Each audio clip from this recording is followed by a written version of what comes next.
Welcome to My Life Chassidus Applied, episode 54. Well, the contest of My Life Chassidus Applied essay contest is creating buzz in many different circles. A lot of enthusiasm. Essays are coming in, and I encourage everyone, men and women, all ages, lay people, mashpim, professionals, anyone, to please contribute and enter this essay contest. Besides for the Ikka, the primary, which is the primary objective, as the Rebbe made clear 64 years ago when he assumed leadership, Yud Shvat, Tovshin Yud Aleph, he said, the Ikka of Ikka, the primary objective is Yefutzu Meinesecha Chutza. Everything else is a means toward that. What does Yefutzu Meinesecha Chutza mean? To spread, to disseminate, to distribute. The Meinesecha, the wellsprings themselves, the wellsprings of Chassidus, of Primus Atera, Chutza, to the outside. And as the Rebbe makes clear, outside doesn't just mean your midas. Outside doesn't just mean the outside within you, but it means the outside within the world. Chutza she'en chutza mimeno.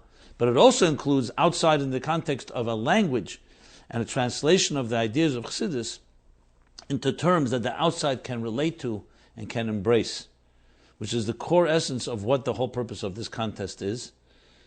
And to make the incentive that the Nefesh Abami should also want to participate and fool it into joining this effort, a $10,000 first prize award will be presented to the winner of this contest. Second prize, $3,600, and the third prize, $500 gift certificate. You can enter, and all the details on guidelines are meaningfullife.com/mylife/contest.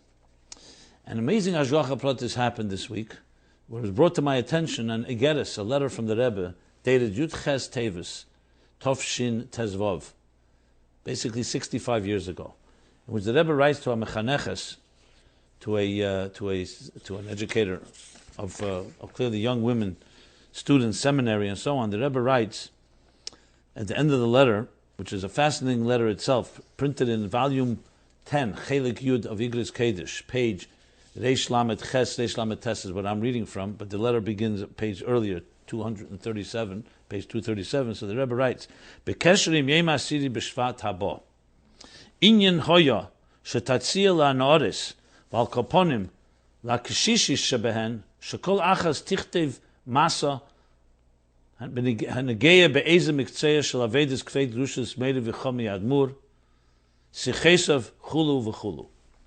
Literally translated means that in connection with Yud Shvat that's coming up, because this is a Tevis letter, end of Tevis letter, in connection to Yud Shvat, it would be a good idea, it would be to suggest to the students, to the notice, to the girls, especially the older ones, that each one should write an essay that is related to some subject of the work of my father-in-law, his talks, etc., etc.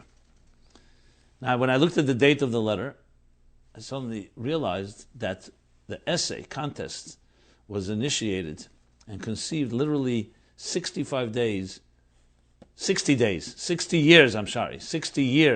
to the day of when this letter was written. That week is when we came up with it, right? The week before Chavdalah Tevis, and when we announced it was right after Chavdalah Tevis.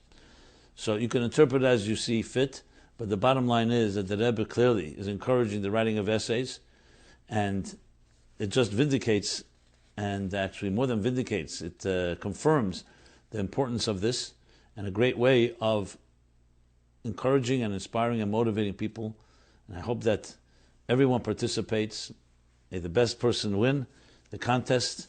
But everybody's going to win, because anytime you make an effort in spreading Chassidus in this fashion is definitely a winner, and I am sure this will spill over and hopefully into many different other ways of creating a real swell, a real information revolution in the context of Chassidus being spread to the farthest recesses of this world, reaching people. And the bottom line is, because I've heard the question people asking, is it really possible for me to compete with experts or with others?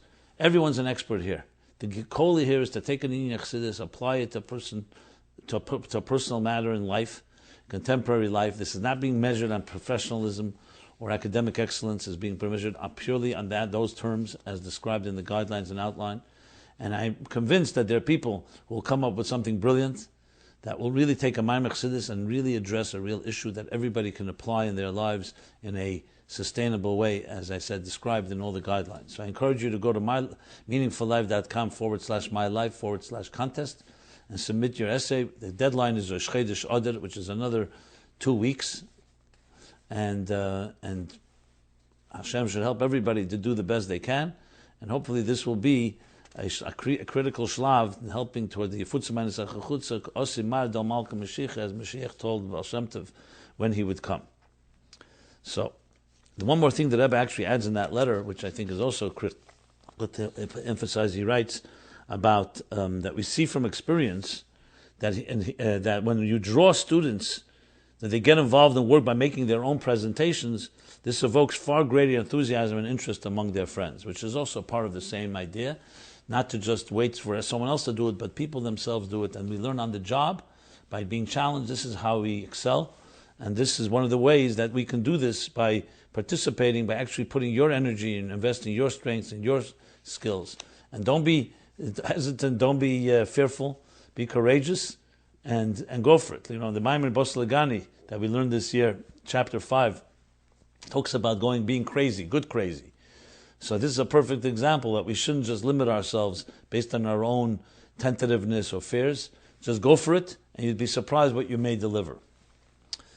With that said, let us begin by talking about something that's timely, since Tu B'Shvat is this coming week, Rosh Hashanah Le'ilonis, or Rosh Hashanah Le'ilon, and it's also Shabbos Pasha Yisrei.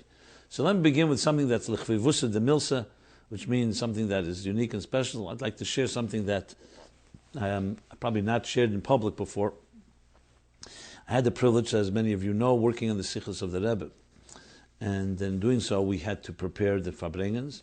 Many of them were not edited, many were edited, we posed all kinds of questions to the Rebbe, and as I've mentioned a number of times, I always took advantage of that position. Thank God. I wish I would have taken even more advantage of constantly challenging and asking as many questions as possible, as the Rebbe wanted us to do, in order to be able to evoke in deeper chidushim and giluyim and so on. And there are some things that the Rebbe wrote that till this day we have never really resolved, something that the Rebbe wrote that we couldn't find, and I've always registered in my mind those things that still need to be tied up. So I'd like to share this with the public, and maybe something that all of you can come up, and it's connected to this week's Parsha. We're going to read Yishma Yisrei, and the Parsha of Yisrei. And the Rebbe, in the Farbrengen, Shabbos Parsha Mishpotim, Tovshin Mem, he was speaking about the idea of Ein Adei Mishmiya L'Riyah, which means that hearing something doesn't compare to seeing something. And the Rebbe says, and Shidua, one of the examples that a proof for that is brought from Yisrei. Because Yisrei, even though he heard all the events that happened, but when he saw, then he said, Ati Yadaiti. When Yisrei himself saw what the Eibishter did for the Eden, he says, Ati Yadaiti, now I know. So here's proof that even though he heard about it from a distance, which is what Mashmur Shama, what caused Yisrei to come, because he heard about Kriyas Yamsuf and he heard about different things that had happened for the Jewish people, that intrigued him. But Ati Yadaiti, when he saw with his own eyes, that Pasuk says, that's when he said, now I know. And the Rebbe said, why does the Medrash bring a raya from Dafka from Yisrei? There are many places you can bring rayas that riyah, sight, is more powerful than sound. Seeing something is believing, as they say, more than hearing about it. So the Rebbe said, because Yisrei was the Chacham, that it says clearly that he was a person who was a extremely philosopher, and there was no Chachma, no wisdom in the world that he did not master. As such, the proof from him is a far greater proof than if you bring it from someone else. Because a Chacham is a person who understands things. And a person who understands things is, Ezu Chacham, a Chacham is Einov Bereisheh. It's like he sees things. His understanding is very, very clear. So if you bring the raya proof from someone who's not a chacham, or not a chacham as like Yisrei was, you could say, okay, he needs seeing because his mind is not that powerful. So his hearing something, when he hears about something, or he analyzes it, it's not as powerful as seeing it with his own eyes. But a real chacham, lav dafka, maybe someone who really can see, Ezu chacham areyas anelad, he's able to, through his knowledge, he's able to see, maybe their sight wouldn't add so much. The fact that it happened to Yisrei, even though he was such a brilliant man, and all the knowledge and wisdom that he knew, and still Riyah had an effect on him, that really proves that Ein Adei Riyah L'Shmiya, or Ein Adei Shmiya L'Riyah, that sound cannot be compared to sight, because even a person who has all the wisdom and understanding, Still, sight adds something. And that's why he said, Aiti, Dafki Yisri. That was what the Rebbe said in the Fabrengen. When we prepared the Fabrengen for publication, and we were writing it up, so obviously, as was necessary and demanded by the Rebbe, that the Rebbe wanted us to look everything up and make sure the sources are cited and noted and annotated and so on. As a matter of fact, in one of my first Fabrengens I ever wrote, this may sound like a compliment, but it was actually more of an insult. It was a Parsha Boy Tov Shem Mem. It was just a few weeks before this one, and the Rebbe wrote, on a sikh, he started editing it, and he wrote, Rishime Melulis Mamish Kamoy HaTape. On a Fabrengen of Shabbos, the Rebbe compared it like a word-for-word transcript, Mamish like the tape. So you could say, hey, that's a great way of memorizing. No, but it also meant it wasn't ready for print. It meant it was like it was literally a literal transcript. And publication needs to be prepared for print. Print is not the same thing. Shmiyah and Riyah is not the same thing also in publication. You could speak well, but to write it down is a whole another art, an effort. But going back to this, so when we were preparing this Sikha, this idea of Yisrei in Parsha Mishpatim Tov Shemem, we could not find a medrash that brings a proof from Yisrei. We did find in this Parsha, Rashi brings it later, when the Jews stood by Matan Torah, by the Har Sinai. So it says, in a Dei Mishmiya L'Riyah, when it talks about the hearing and the seeing of what they saw there. But there's no connection to Yisrei. We looked in every possible place, Medrashim, then we started looking in Maimorim, and we looked in Shalah, and we looked in every place where maybe someone cites Yisrei as a proof. Because the basis of the Rebbe's idea is only based on the proof. It's not just the concept. Without the proof, from Yisrei, the whole case to be made that Dafki, he teaches us the power of sight because of how wise he was, and still sight adds something. Anyway, as much as we tried, we could not. So we finally wrote to the Rebbe a question. I wrote to the Rebbe that as we looked everywhere, so we could not find a Nusach and a Medrash or anywhere else where Yisrei is brought as a raya for Ein Dei Mishmiya L'Riyah. So the Rebbe wrote on the side, Kemedumani, or Kemedumali, meaning it seems to me, I remember, my recollection is that I once wrote about it in my Rishimis. Sheyesh Mashu B'Rishimisai, in my Rishimis. Well, after all the Rishimis have been published, that we have till now, we have not yet found anything on that as well. So I'm throwing it out there, that if anybody has anything to say on this, if anybody has a place they may have seen Yisrei brought as a proof, please share it, either by email or in the forum that we have. That is also a place where you can submit your questions at meaningfullife.com/mylife. And be very appreciative in trying to tie up this knot, so-called achoiv, we still have to the Rebbe to find this Rishima where the Rebbe writes about it, talks about it. Okay, now, begeit a lesson from all of this, both of Yisrei and Tu B'Shvat. Well, Chassidus has much to say on both of these matters. One of the Maimorim of Chassidus talk about why Dafke Matan Torah happens in a parsha that's called Yisrei, of all parshas. Yisrei was a Kohen Midian. He was a priest that was dabbled, and not just dabbled, as I just said earlier, he was a mastered Avodah Zarah of all wisdoms. Why is it necessary that Matan Torah happen after Yisrei appears, and in the parsha that's called Yisrei? So Chassidus brings from the Zohar that Yisrei is from the word Yesar, additional. Yisrei added a parsha in the Torah, which is a big thing. Yisrei was a non-Jew. Yisrei was, as I said, a Kohen, a priest of not-Jewish faith. And yet he added something, because as the word Yisr also comes from the word Yisr Na'er Min HaCheshach, that when someone coming from the Cheshach, from the darkness of the world, from the secular world, recognizes the power of the truth of and wisdom of Yiddishkeit, of Torah, of God, that has some type of benefit, an additional element that someone in the light, so to speak, that does not have that transformative effect, cannot achieve.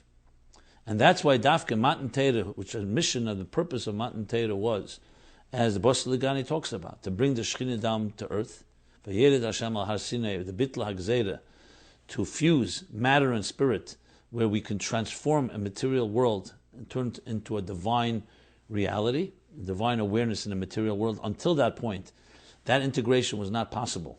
The Ovis achieved great heights, but they did not have the power to transform except the mitzvah of Bris Milah, and a few exceptions. So in order to transform the world, you need something from the world to recognize and to accept. And that was what Yisrei was, the Makkah Patish. For 26 generations, the generations prepared the world for Matan Torah, especially the last 7 generations from Avram Avinu till Moshe. And Yisrael was finally showed that the world itself, someone that's a wise person, a minister, a priest of the world, recognized these truths. That made the world more of a keli, a container to appreciate, and therefore be able to draw down Matan Torah, which of course is a tremendous chiddush if you think about it. That it's not just that the Jews were prepared 210 years in Golus Mitzrayim, and that they went through all the generations, as I said, from Avram Avinu and all the work that they did. You needed a Yisrei to come to finally do his thing, which tells us that the whole purpose of Torah is not just for the Jewish people. It's not just for a group, a parochial group or a partisan group. It's to transform the world, which is why by Sinai, when they're receiving the Torah in this week's Parsha, it says that Tzipor le'tziftzif, a bird did not chirp, and the whole world fell silent. And the nations came running to Bilam, who was the great prophet of their time, like Yisrael in a way. And what's going on? And he said, Hashem eiz la'amayite, and Hashem yivarech hasam v'shalom, that God is giving the Torah to his people. But it was a Torah that was affecting the entire world, which is the ultimate kavanah and purpose, is that the Torah transformed the universe. And when you look at history, it actually did that. The rights, the social justice, the human rights, the charity, and the other laws of kindness and justice that the Torah advocates has become today a norm. And very shortly, with Mashiach's coming, the entire world will finally consummate its purpose and plan that began at Kfar Hoya Leilam Me'enze by Matan Torah. We already had a taste of it by Matan Torah, which was the beginning of the process, as the Alter Rebbe says in Perek Lamed Vav 36 in Tanya. So the Parsha Yisrael captures what our mission is today. Is that, as I discussed before about the contest, in every possible way to explain Chassidus, not just to the divine soul, but to Nefesh Abamis, to the animal soul. They say Rab Nachum Goldschmidt, who was a great masculine Chassidus, but he served also as a mashgiach in Nigla. So they asked him, you're so much into Chassidus, why are you a mashgiach in Nigla? He says, that for my Nefesh Abamis. My Nefesh Abamis, my animal soul likes Chassidus. And this is for my Nefesh Alikis, Iskafia, being the mashgiach. So the point of Chassidus is to permeate that even the Psari Echza Lekaz that Rebbe brings from Teira Shalom at the beginning of Kuntus and Yon Shal Teira Chassidus, that the whole purpose is that from my flesh I behold God. My flesh, v'niglik v'dash avaya v'ro kol basar yagdav, as the Rebbe emphasized that basar, flesh itself, not just eine basar, not just the eyes of flesh itself should experience and perceive the divine. And through the examples that Chassidus gives, they're not just as metaphors, they're actually the manifestation of the divine in those metaphors, in those examples of our material lives. That allows us to get a taste of it on our terms, and through that we can abstract and grow step by step till we understand the divine on its terms, and there too continuously grow in that type of understanding. Just notice the Sikh in Tafshin Yud Shvat, Yud Beis Shvat, I should say, right after Yud Shvat Tafshin Yudalad, and the Rebbe says the following. The Rebbe says in these words that since we're going to be reading Parsha Yisrei, that's the Parsha Matan Torah, so we have to remember that B'Negei Torah Kol Chavtzecha Lo Yishvu Ba, nothing compares to Torah, and especially Primus Torah. And the Rebbe adds, and therefore it's prohibited, asur, that one day should pass that a person should not learn Chassidus. Every person has to have a kviyas every day in learning Chassidus, l'chol hapachas, a few lines every day.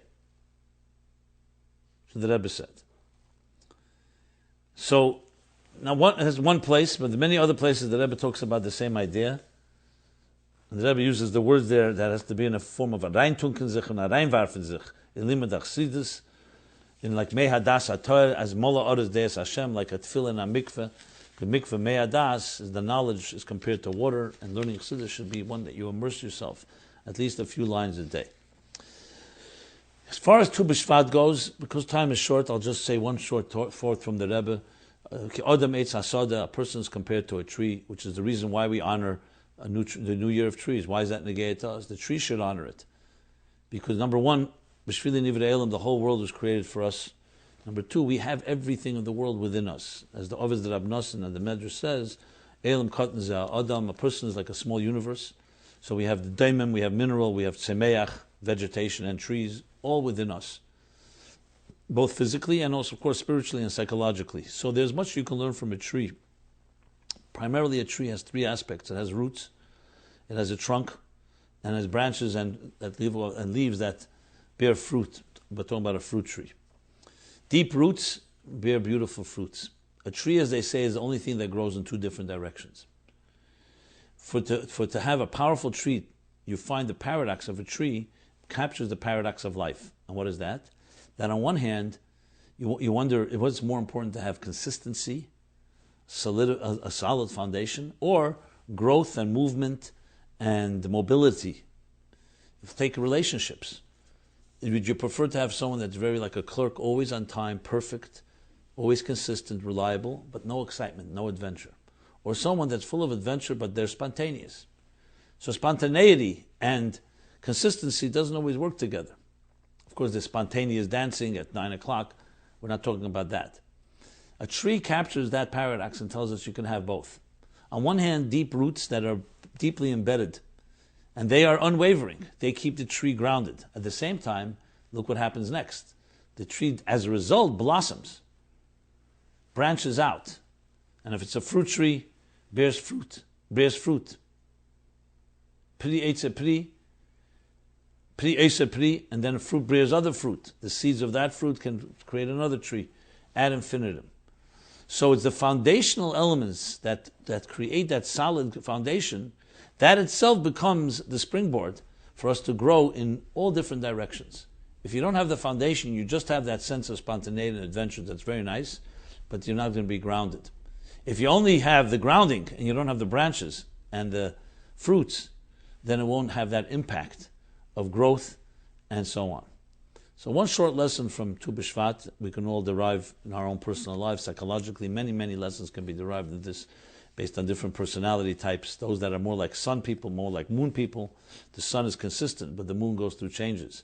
And in Judaism, we try to teach, and we reconcile the sun and the moon, which is why we have a leap year, to reconcile them, because you need to have a consistency plus vibrancy. There's a theme of many sikhs when the Rebbe would speak about chapters like Nitzavim Vayelach. Nitzavim means Nitzav Melech, standing strong. Vayelach means movement. The Rebbe would talk about it also in the context of Bahar and Bechukesai. Bahar is a solid mountain. Bechukesai Telechu, movement. And many other places where the Rebbe would talk about the paradox and how they join together and actually complement each other.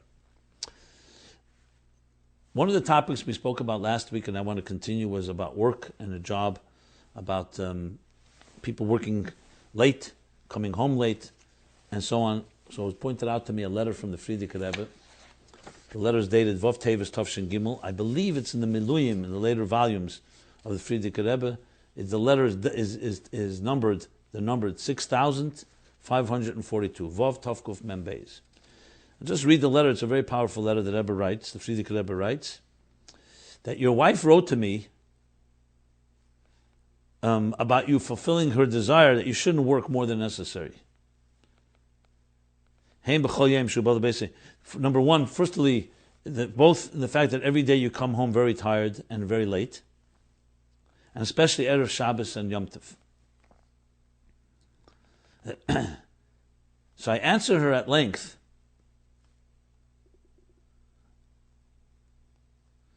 that she definitely... I answered her at length, and definitely you value, and the way it should be, the behavior of your spouse and her concerns about you, that you shouldn't work so hard, that God should bless you, that He should be Yasmin, He should provide for you a plentiful livelihood, parnasa, a great parnasa, and benaklet should come easily.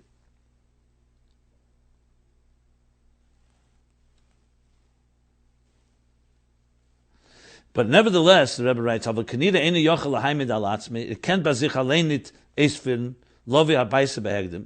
clearly you can't, even with His blessing, bring yourself to just come home earlier, even though in truth it says, it's not your hard work, but it's the God's blessing that makes you wealthy. That the primary thing is the blessing of God. And a person only has to make a keli, a container for parnasa, and has to make him work hard. The keli should be pure from any type of theft and deception, and then God's blessing rests there. And the Fri Jun continues, and it says 6 days you shall work and do your work, and Yom HaShishi, Erev Shabbos, a person should be that day as a kilu kol malachta chasui, like all your work has been finished. You should have complete betachon and trust that God will give you everything you need. Ukeshalosh is the Fri Jun then is being practical, and 3 hours, and not less than 2 hours. You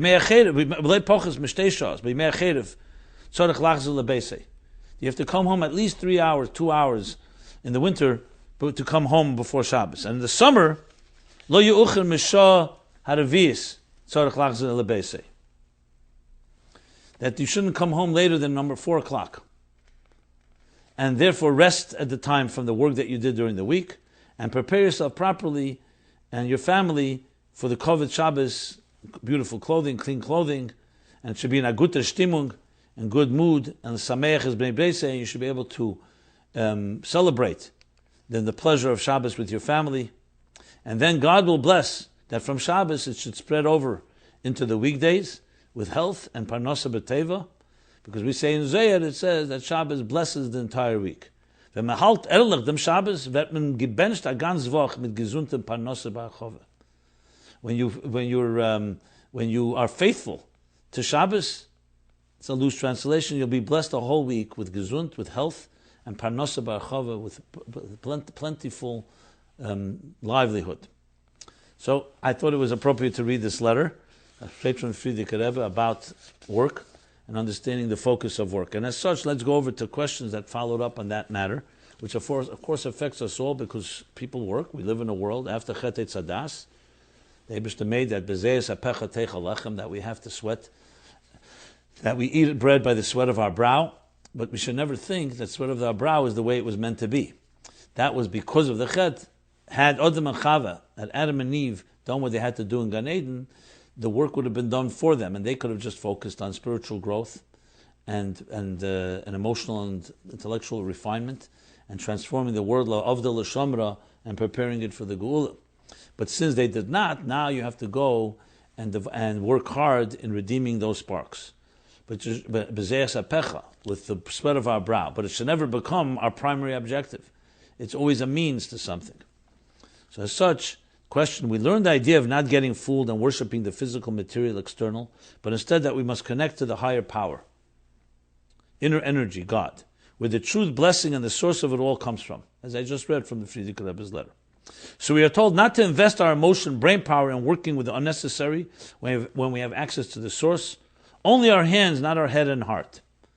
Referring to here, beloy lev alev, that it says that you should work biyagia kapecha. Your arms, your hands should work, but your mind and heart should be reserved, especially if they're the primary mind and heart, for higher values, for higher aspirations, divine, the Torah, mitzvahs, and so on. And that one head space should be reserved for Torah mitzvahs. This is what this writer is writing. And he actually writes a bunch of sources. Why not? I might as well read them. It's a good sign. Mayim Rabbim, in the year Lamed Ches. Okay, the Rebbe speaks about Mayim Rabbim, the famous Mayim Rabbim, Mayim from Torah Eir. Mayim Rabbim refers to the Daigas HaParnasa. Mayim lo yochel l'chvusas ha'ava, which means that abundant waters, Mayim Rabbim, flood waters, cannot extinguish the love.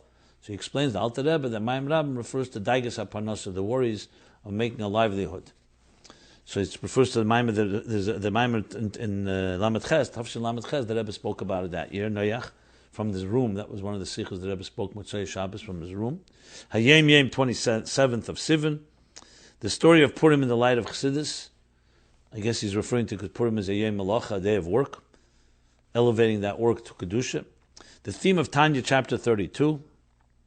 I'm not sure how that fits in here. I think he probably means chapter 37.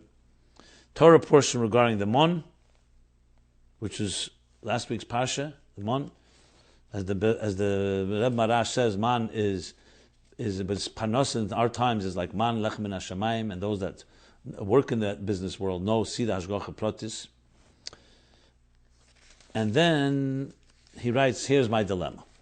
Now that I'm in the real world, it feels like I'm living a double life. As humans, and especially Jews, our biggest asset is our brains.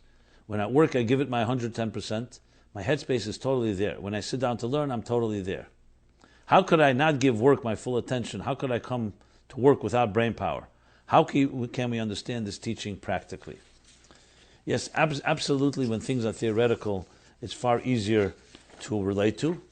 And the difficulty is once you go into the world and you realize the immersion, which is why I've discussed a number of times the Seder Hayem, why Mincha, the davening of Mincha is considered such a special prayer. As Eliyahu said, as we learned, the Gemara says that Eliyahu was not answered except by Mincha, because in Mincha, middle of the day, that you can tear yourself away from the work. In the morning and the evening, the prayers are before you work and after you work. But from the middle of the day, while you're working, like Yosef in Mitzrayim, while he was in Mitzrayim, and still you maintain the integrity, and you know where your head belongs.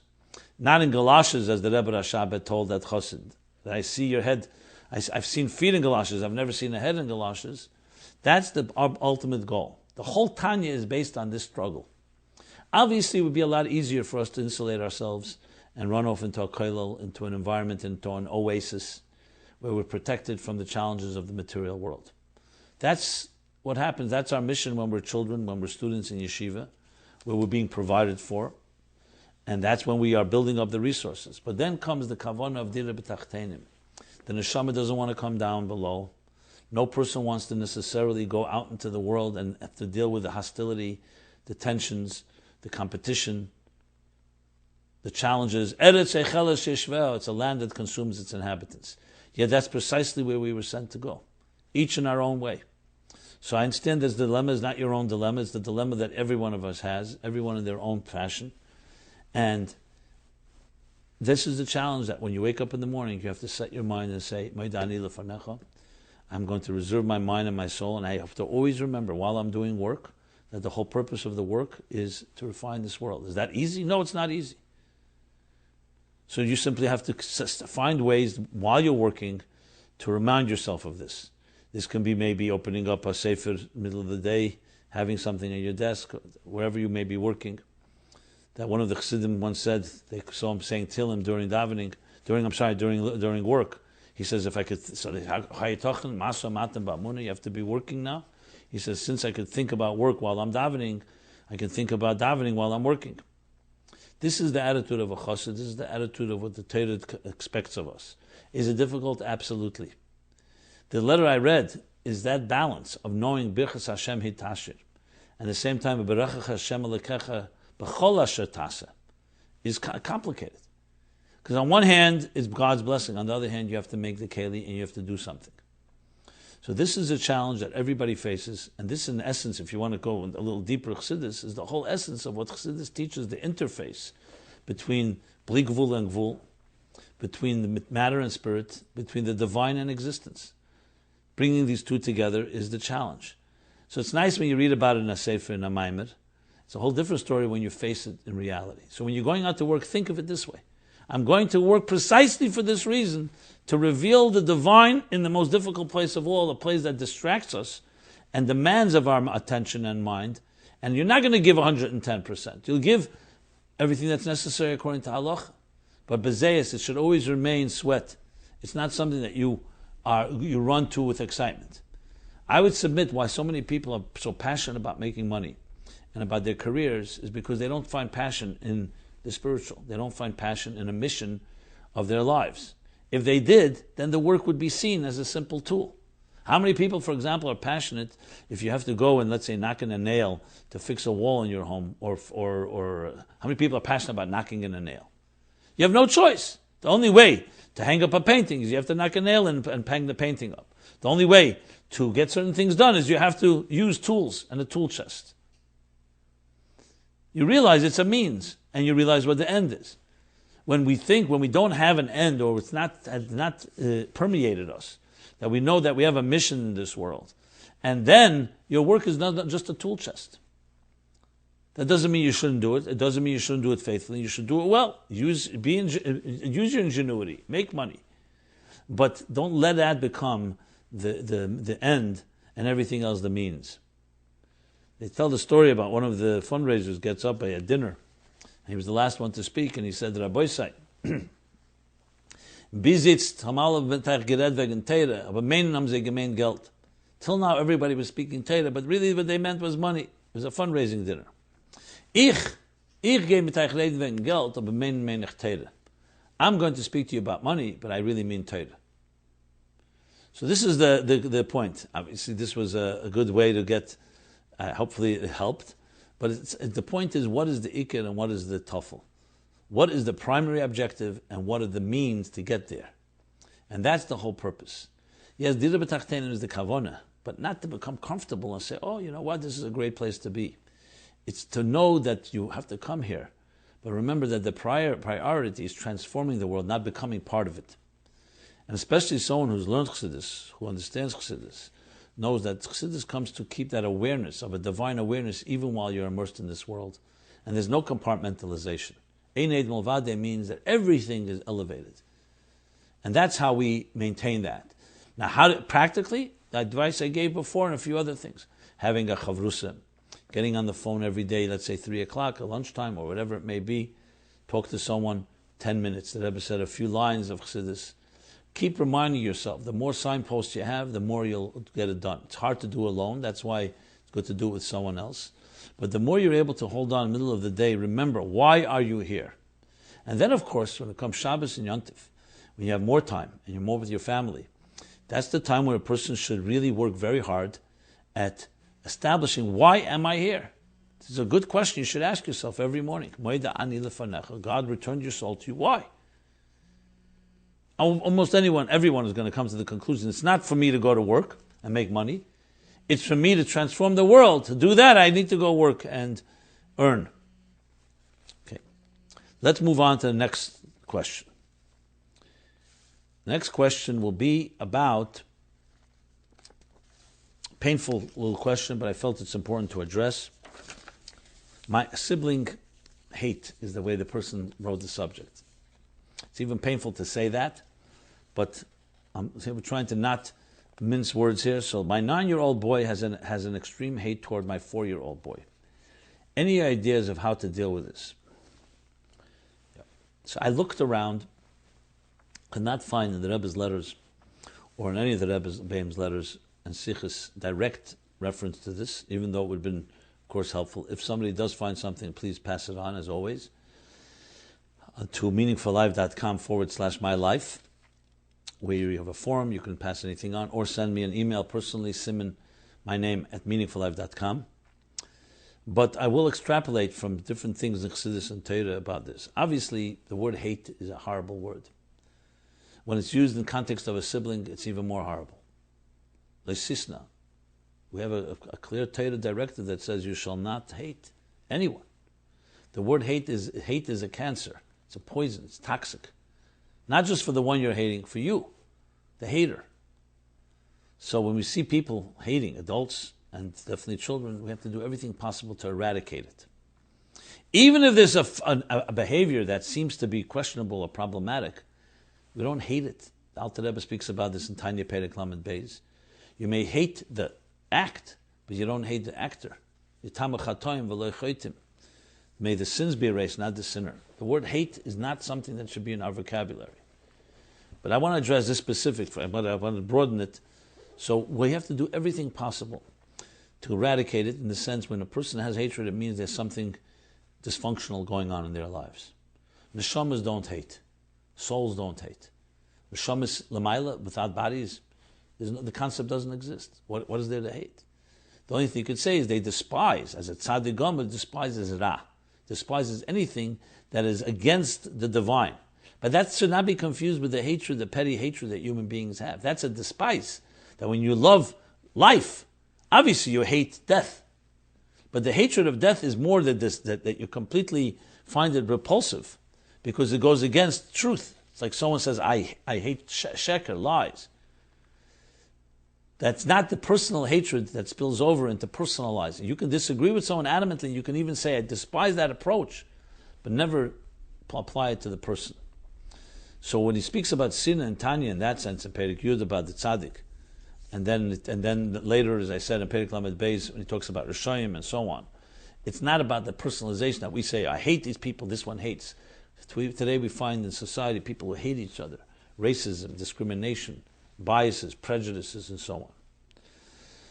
So if a person does have hatred like that, it's an indicator that there's something in their psyche that needs healing. Let's say it straight. How do they get rid of that? Why do they hate? It's often they feel someone took something away from them.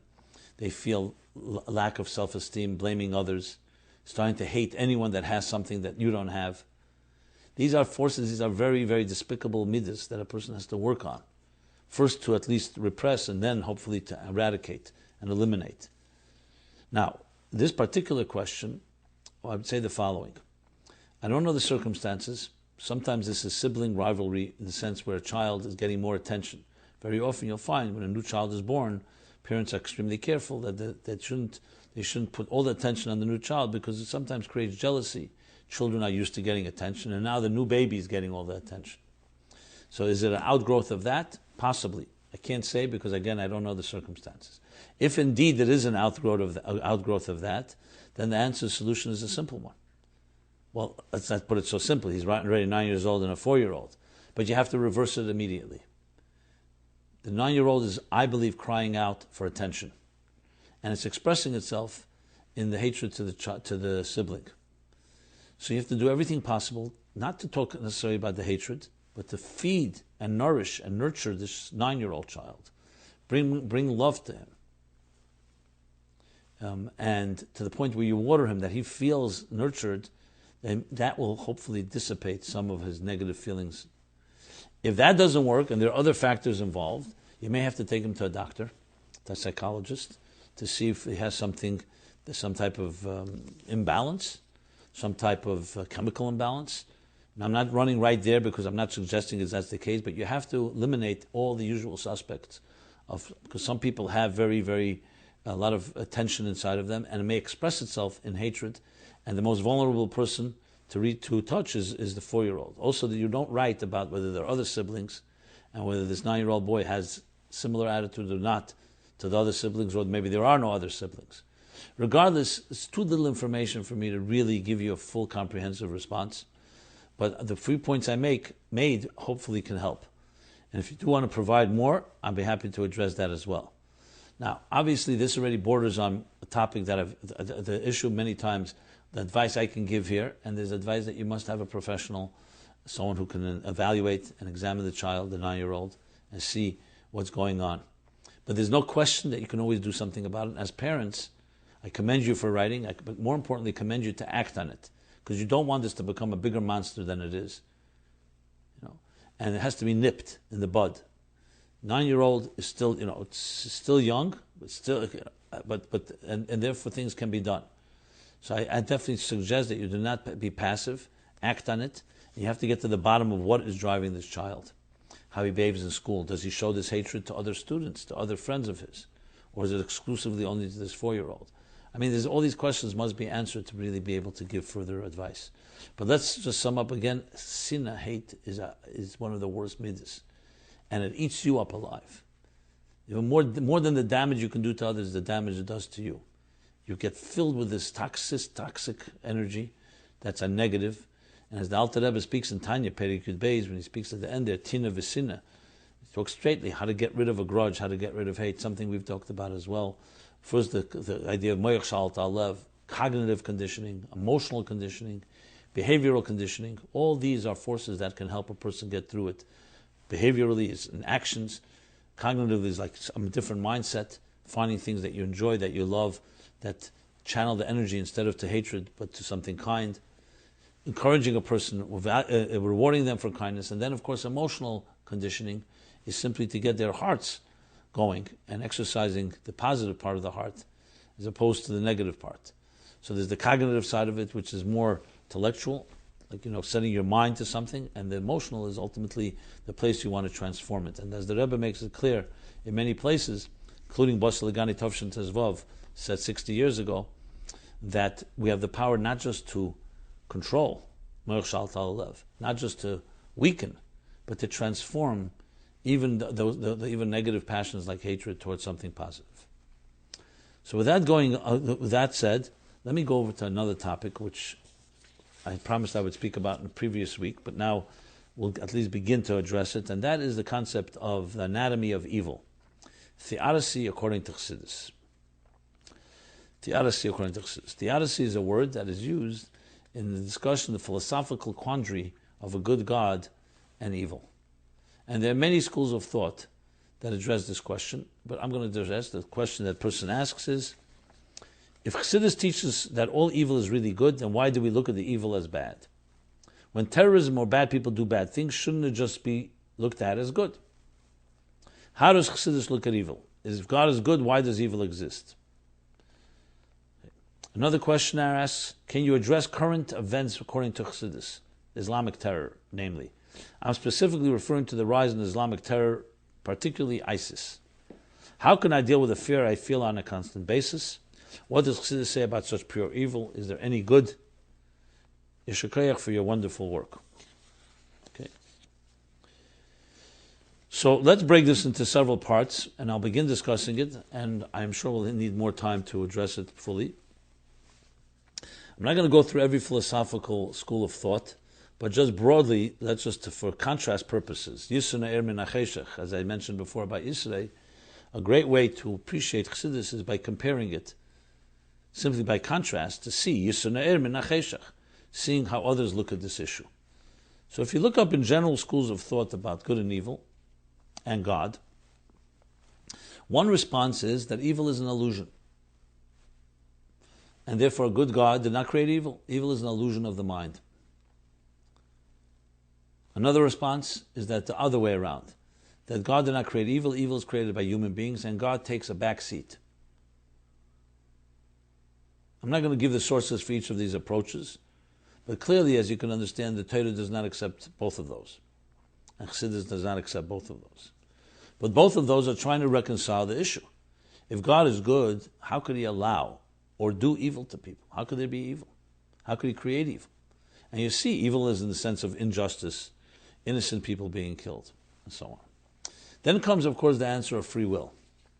In order to have free will, God gave the human being the ability to do good or evil. Where the goal is, b'charta b'chaim, you should choose good. But there has to be the possibility for evil. That only, however, explains the reason why there is that will. But this still doesn't explain, philosophically, if God is Ein Od Milvado and consumes everything, how is there space for evil in the context of goodness of God? So Chassidus generally goes and explains the following. First of all, quoting some sources, the Pardes of the Ramak talks about it, but of course the ultimate answer is going to be connected to the Tzimtzum Harishon of the Arizal, because this is one of the dilemmas he came to address with the Tzimtzum. To say that it's a complete illusion, the reason you cannot say that is because then the whole Torah talks about that there is two options. And if you say it's an illusion, you're basically dismissing the whole idea of punishment and the whole idea of actually doing something wrong. You could say there's nothing wrong, like you're saying here. Who says it's wrong? Just because our mind doesn't like it or our feelings are hurt when we see senseless pain or senseless killing, who says it's wrong? It's an illusion. Clearly that's not the case. The Torah says clearly that God created a world, delineated, and said this is right and this is wrong. Esa and leisasa. And to suggest that, God forbid, to do something negative is just in our mind is basically undermines the whole basis of Torah. Even those who distorted Kabbalah by saying, we took Shabsai Tzvi, Jacob Frank, and saying that you can find, based on Kabbalah, that the deepest sparks are in the darkest places. So therefore we have to go initially and go get those sparks. And they institute all kinds of inappropriate and obscene methods of going to redeem sparks in the darkest places in Sholosh Klippos Atmeis. What's wrong with that? Because it's Sholosh Klippos Atmeis. Like the Alter Rebbe says in Tanya and Perek Zayin, Osur v'kosher b'dei chetzenin. That's what the word Osur means, Isur. Why is it called Isur? Isur means forbidden, but also means bound.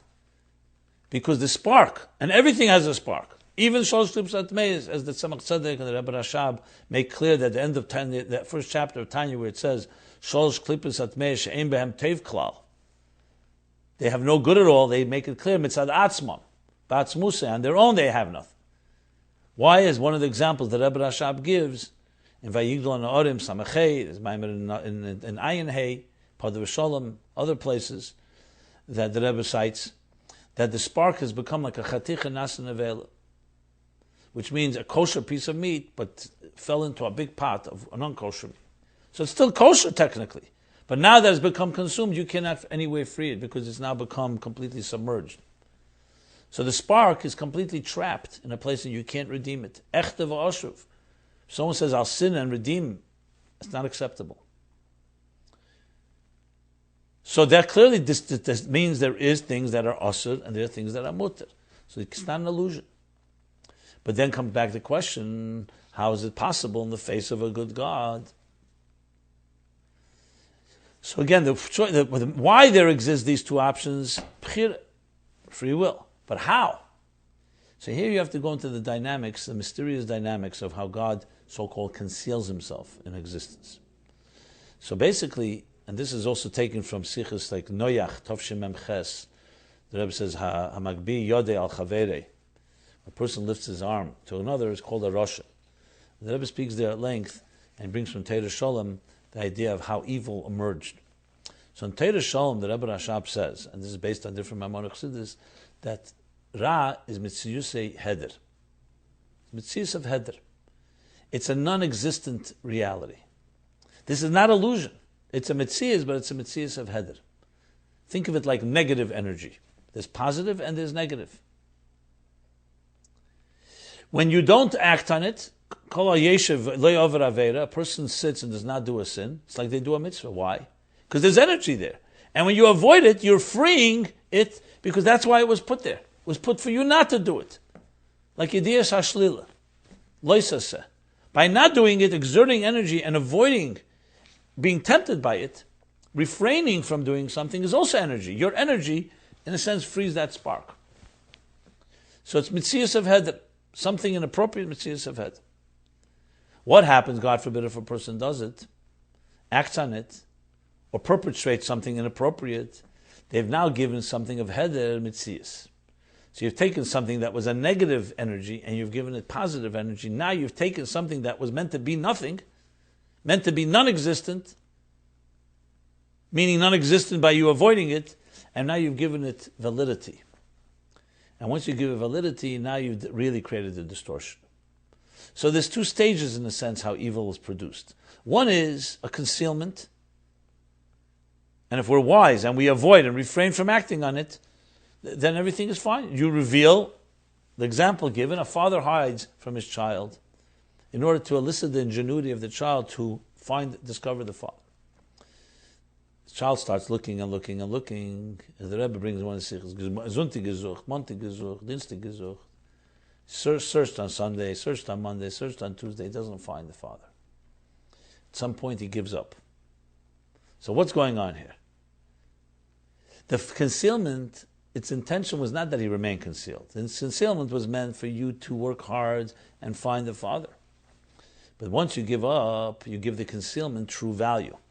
Instead of it just being a means to elicit your ingenuity, now the concealment becomes a mitzvah because he remains hidden. And now you've given it validity. In Chelik Vov, L'Kutei Sichos, Shmos, the second famous Sikha about the Taimei Abriya, so he says there that the Chiddush of Dira B'Tachteim, Shviras HaKlippos, is that you make from Heder a mitzvah. Exactly what I said before. That when you do not act on it, or as Deinas Nasa Gezochis, you do the tshuva properly, you make from Heder mitzvahs. So this is the goal, to understand what it means the mitzvahs of Heder. Had Adam and Eve not eaten from the tree of knowledge, it said, do not eat from this tree. It was a leisaseh. This tree is not for you to eat.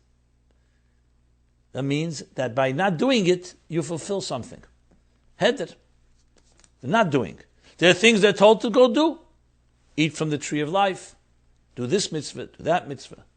There, the point is revealing the galakus and the mitzvahs of the thing. In Ra, the point is to avoid it and reveal that the thing was only meant for you to avoid it. So like he brings in Teira Sholem that when God wants something, it automatically creates something he doesn't want. Because in a world of structure, desire for something implies the non-desire of the opposite. I desire something sweet. It means I don't want something that's not sweet.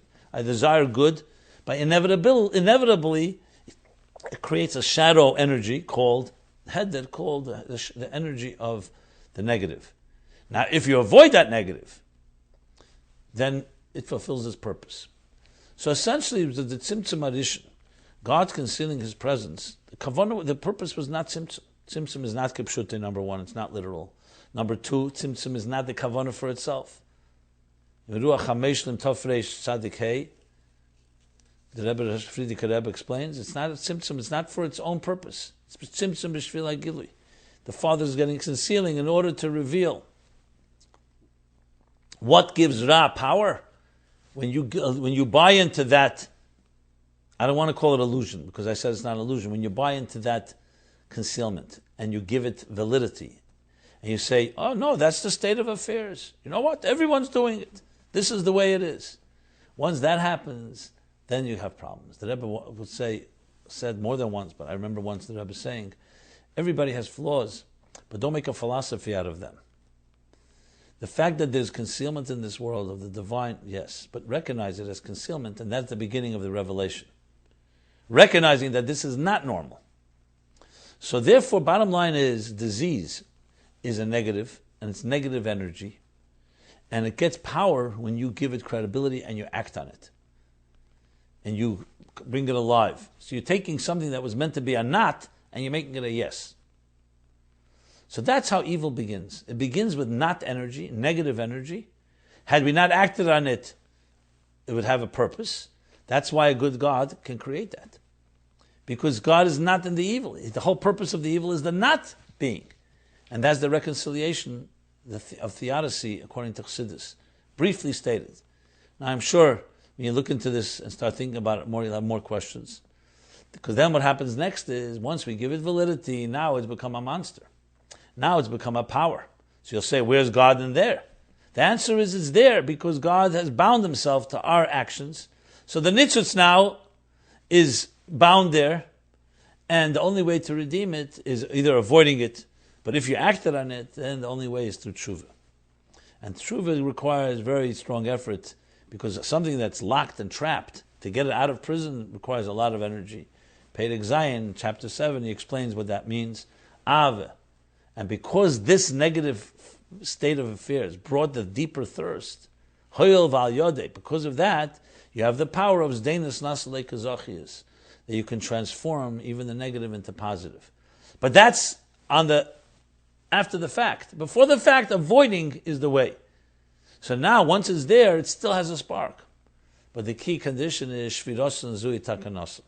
You cannot redeem it, the act itself. You have to destroy any of the negative element of it. You have to reveal again its header.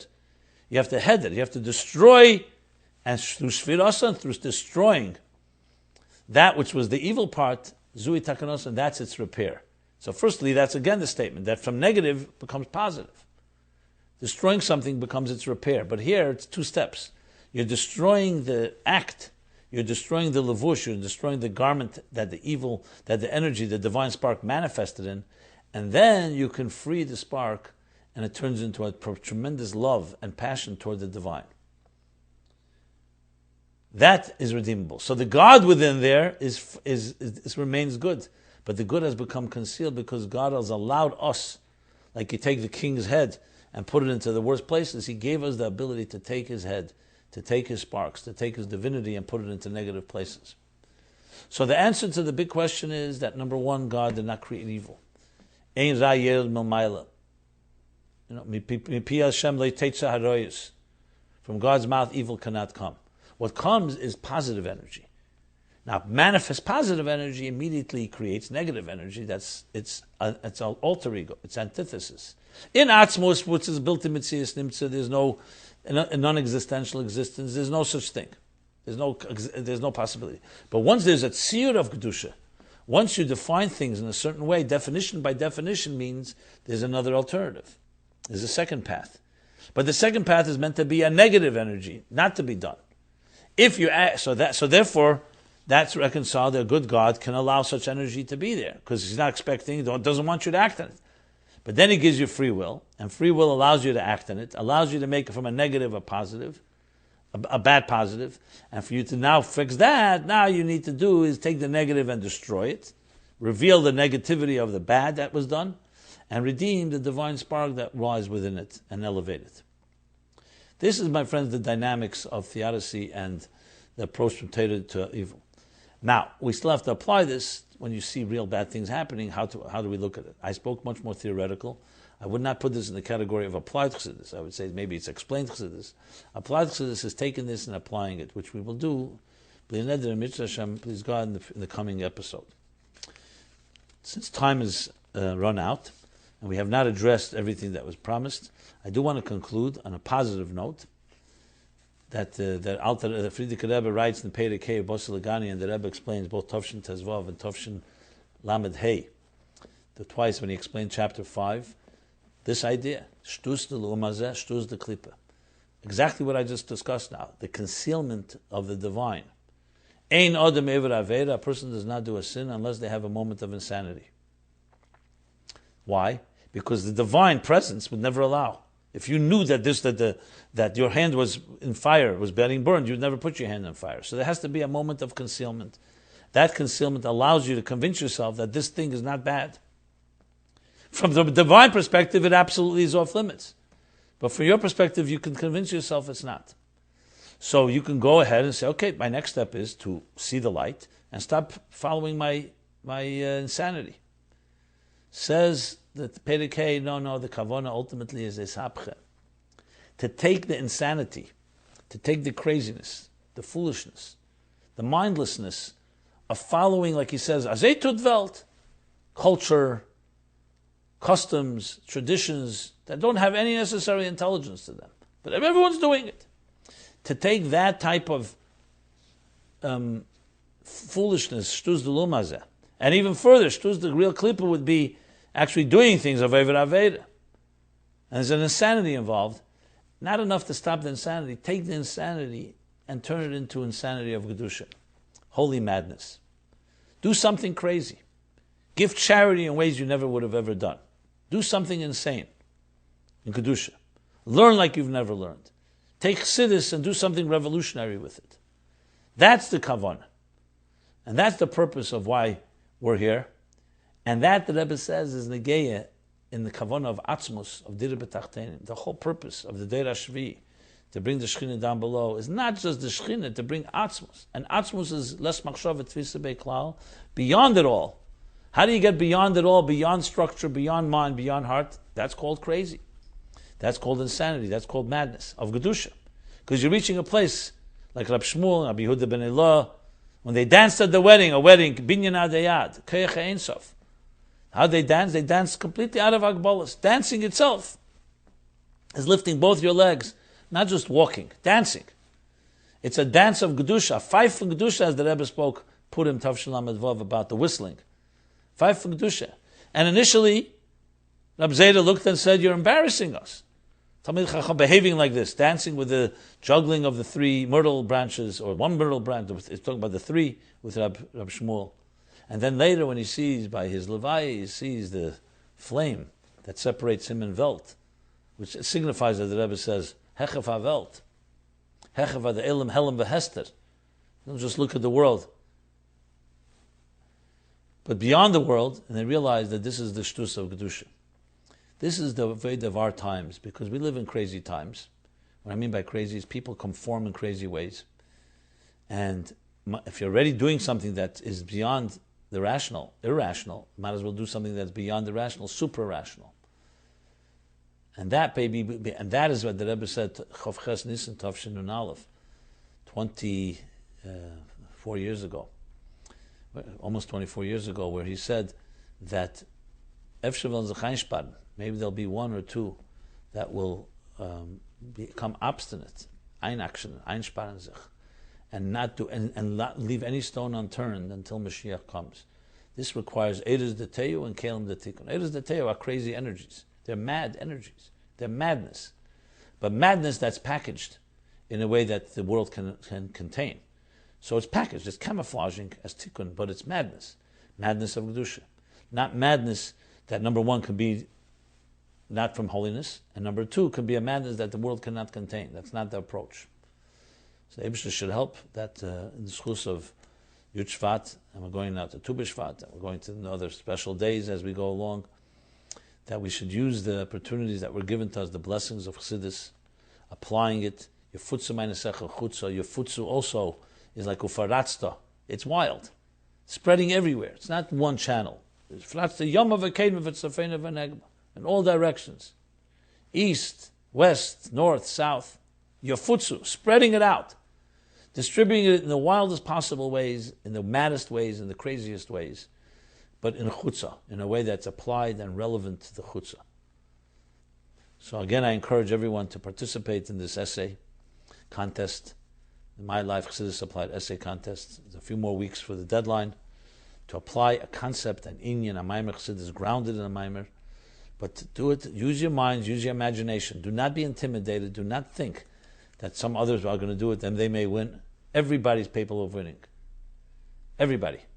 Because this is based on applying an inyan Chassidus to a real life situation that anyone reading it, a secular person, will say, wow, this is something to follow. This is something I could follow. This is something that can help my life. To apply and to read the guidelines, which you should do, is please go to meaningfullife.com/mylife/contest. This has been My Life Chassidus Applied, episode 54. Until next Sunday, from 8 to 9, everyone should have a very Chassidish week and a week of Geula, together with V'hu Yigalenu, as the Rebbe concludes the Maimer of Bosser Legani. Thank you very much.